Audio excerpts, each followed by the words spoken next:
കേരളത്തിലെ സദ്യയ്ക്ക് ഒഴിച്ചുകൂടാനാകാത്ത വിഭവമാണ് അവിയൽ. എന്നാൽ ഈ അവിയലിൻ്റെ ഉത്ഭവത്തിന് പിന്നിൽ ഒരു ചരിത്രമുണ്ടെന്ന് പറഞ്ഞാൽ നിങ്ങൾ വിശ്വസിക്കുമോ? എന്നാൽ ഒന്നല്ല, രണ്ട് ചരിത്രമാണ് പ്രധാനമായും നിലവിലുള്ളത്. മഹാഭാരതത്തിലെ പാണ്ഡവനായ ഭീമനുമായി ബന്ധപ്പെട്ട ഐതിഹ്യമാണ് അതിലൊന്നാമത്തത്. വിരട രാജാവിൻ്റെ അടുക്കളയിൽ പാചകക്കാരനായി ജോലി ചെയ്തിരുന്ന ഭീമൻ ബാക്കി വന്ന പച്ചക്കറികൾ വെറുതെ കളയാതെ അവിയലുണ്ടാക്കിയെന്നാണ് വിശ്വാസം. മഹാഭാരത കഥകളെ അടിസ്ഥാനമാക്കി വനവാസകാലത്ത് ഭീമൻ വിരട രാജാവിൻ്റെ അടുക്കളയിൽ വെച്ചാണ് ആദ്യമായി അവിയൽ ഉണ്ടാക്കിയതെന്ന് വിശ്വസിക്കപ്പെടുന്നു. രണ്ടാമതായി, അവിയൽ എന്ന സ്വാദിഷ്ടമായ വിഭവം കണ്ടുപിടിച്ചത് സ്വാതി തിരുനാളിൻ്റെ കൊട്ടാരത്തിലെ കവിയായ ഇരയിമ്മൻ തമ്പിയാണെന്നും പറയപ്പെടുന്നു. ഒരിക്കൽ കൊട്ടാരത്തിലെ ഒരു ഊട്ട് നടന്നപ്പോൾ കറി തികയാതെ വരികയുണ്ടായി. അപ്പോൾ രാജാവും പരിചാരകരും എന്തു ചെയ്യണമെന്നറിയാതെ വിഷമിച്ചു.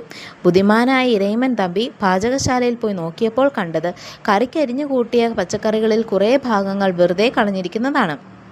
തമ്പി ഉടനെ അവിടെ കിടന്ന് അരിഞ്ഞിരിക്കുന്ന പച്ചക്കറികളുടെ അവശിഷ്ടങ്ങളെല്ലാം പെറുക്കിയെടുത്ത് അതിൽ നിന്നും ഭക്ഷ്യയോഗ്യമായ ഭാഗങ്ങൾ വേർതിരിച്ചെടുത്തു. അവയെല്ലാം കൂടി ഏതാണ്ട് 2 വലിയ വട്ടികൾ നിറയെ ഉണ്ടായിരുന്നു. അതിനെല്ലാം കൂടി ഒരു പാത്രത്തിലിട്ട് വേവിച്ച് എരിശ്ശേരി എന്ന കറി ഉണ്ടാക്കാൻ ശ്രമിച്ചപ്പോൾ പാചകമറിയാത്ത ഇരയിമ്മനും ബന്ധുവായ ബ്രാഹ്മണനും കൂടി ഉണ്ടാക്കിയത് വേറൊരു കൊഴുത്ത സാധനമായി. അവ ചോറിന് വിളമ്പിയപ്പോൾ അതിൻ്റെ അസാധ്യ രുചിയും മണവും കണ്ട് ആൾക്കാർ തമ്മിൽ പിടിവലിയാണത്രേ. തമ്പുരാനും കുറേയധികം ഭക്ഷിച്ചു.